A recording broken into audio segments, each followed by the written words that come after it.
হাপুরের বাতাসে পুড়ছে কয়লা, তপ্ত শিখায় ইস্পাত গুলিয়ে ছুরি চাপাতির আকার দিচ্ছে কামার।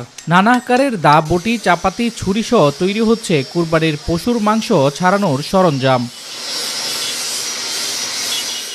নতুনের পাশাপাশি শান দেয়া হচ্ছে পুরনো অস্ত্র। ভোর থেকে গভীর রাত পর্যন্ত ব্যস্ত সময় পার করছেন ফেনীর কামারপাড়াগুলো। বছরের মধ্যে একটা ঈদে এক সপ্তাহ কাম থাকে ভরা, তারপরে কোনো কাজ থাকে না। কয়লার দাম বেশি, লোহার দাম বেশি, এই কারণে আগের মতো পয়সা লওয়া যায় না। কাস্টমার থেকে পয়সা চাইলে পয়সা দিতে চায় না। আমার বাবারা করিয়েছে, এখন আমরাও করতেছি।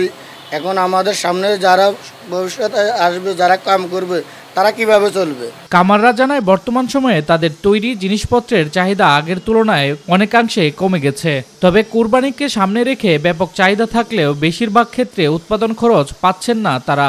কোরবানির সিজন আসলে কিছু টুকটাক কাজ থাকে, না হলে তার কাম মোটে থাকে না। তো বিশেষ করে যদি সরকারি আমরা কোনো অনুদান পাই তাহলে খুবই ভালো হতো। আসলে এই কাজে আমরা পুরা সবসময় চলতে পারি না, তো এখন সরকার থেকেও আমরা কোনো অনুদান পাই না।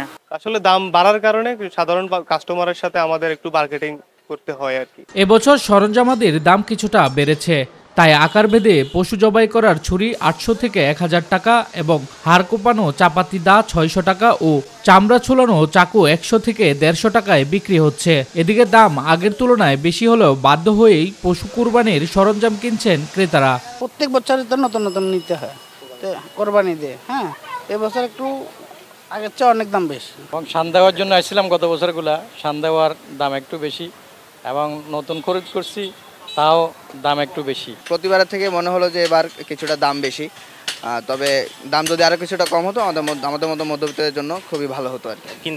কিনতে আসি দেখতেছি যে আসলে দাম বেশি, এখন কিভাবে নেব বুঝতে পারছি না। কয়লা ও কাঁচামালের দাম সহনীয় রেখে এই শিল্পকে টিকিয়ে রাখতে প্রয়োজনীয় উদ্যোগ নেবে সরকার, এমনটাই প্রত্যাশা কামারদের। শামস তাবরিজ উচ্ছ্বাস, মাই টিভি নিউজ ডেস্ক।